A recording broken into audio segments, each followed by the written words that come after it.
Hello everyone, welcome back. Today we are tackling a classic Leetcode hard, problem number 84, largest rectangle in histogram.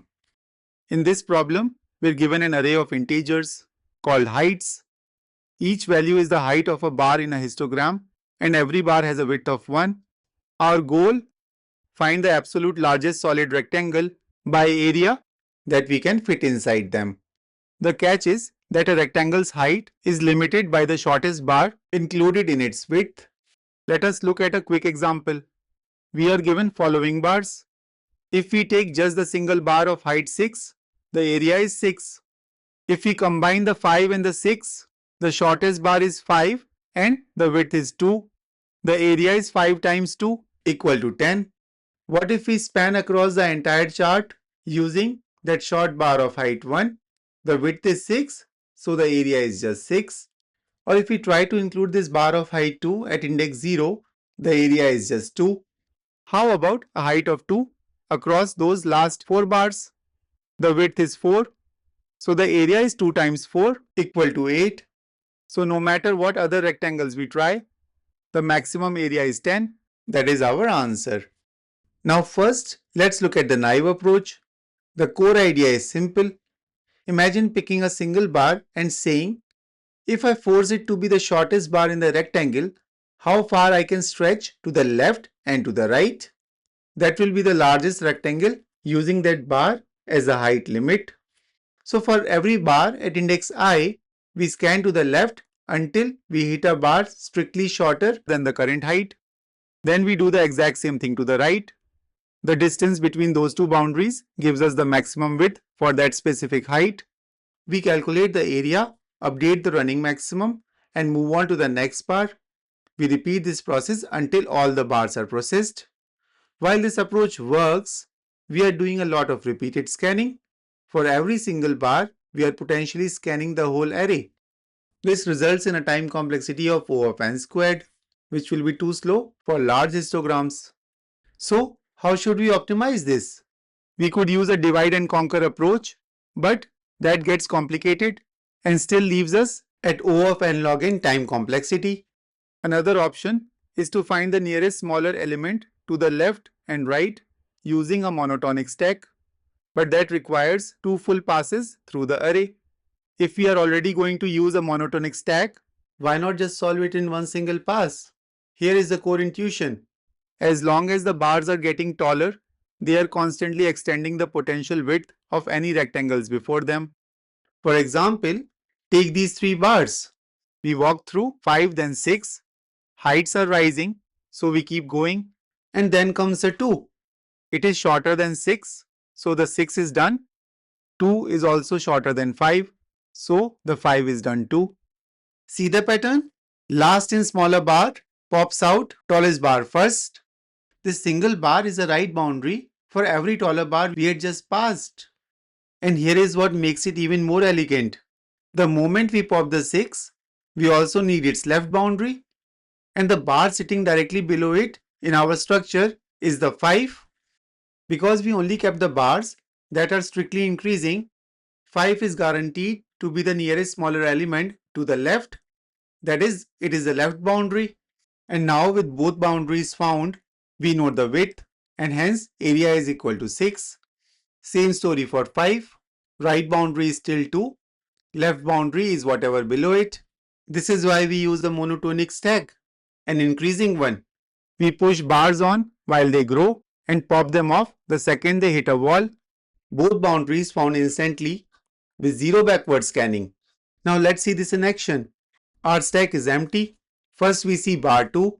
We push it onto the stack. But we push its index, not the height. Why? Because this lets us look up the height at any point in the heights array using the index. But more importantly, it lets us calculate the width between the 2 bars by subtracting their indices or positions.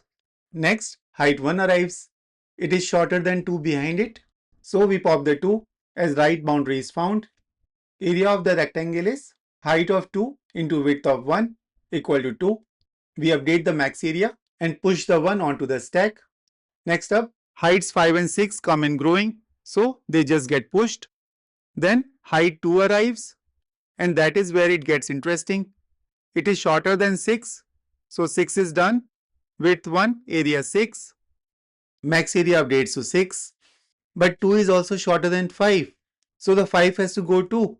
Height of the rectangle is 5. And the width is difference between the index 4 and index 2 equal to 2. So the area is 5 times 2 equal to 10. And that is our new maximum. We push the 2 and keep going. Height 3 goes in next since it is taller than 2. But notice there are still some bars sitting in our stack which have no wall ahead of them. They would just sit there forever. So to address it, we use a clever trick.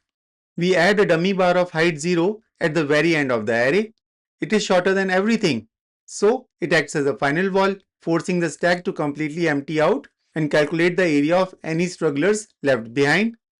So when the dummy 0 arrives, it pops out the 3, width 1, area 3. Then it pops 2, width 4, area 8.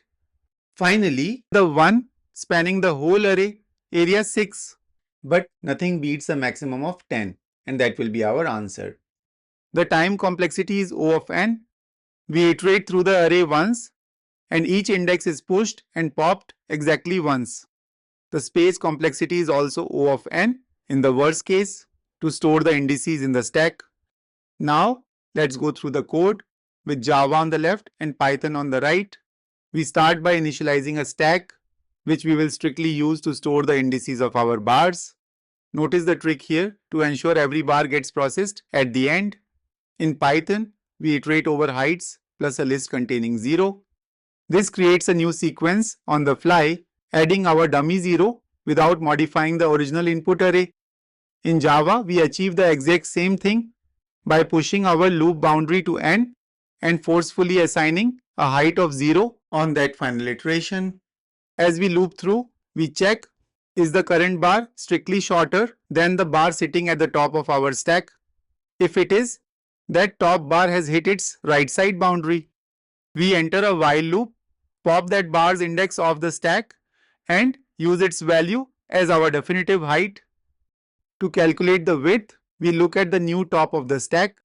If the stack is suddenly empty, it means the bar we just popped was the shortest one we have seen so far, stretching all the way to the beginning of the histogram. In that case, the width is just our current index I. Otherwise, the width is the distance between our current index and the new top of the stack minus 1.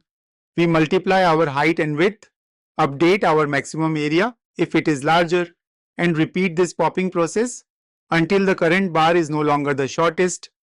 Finally, we push the current index onto the stack and move on to the next one. And once every bar has been processed, we return max area, our final answer. So that's all for this video. I hope this video was useful to you. If it was, please give it a thumbs up and share it with others who might benefit from it. If you haven't subscribed the channel yet, make sure to hit the subscribe button and turn on the notification bell so that you never miss an update. Your support helps me create more content like this. If you have any questions or suggestions, feel free to leave them in the comments below. Thanks for watching and see you in the next one.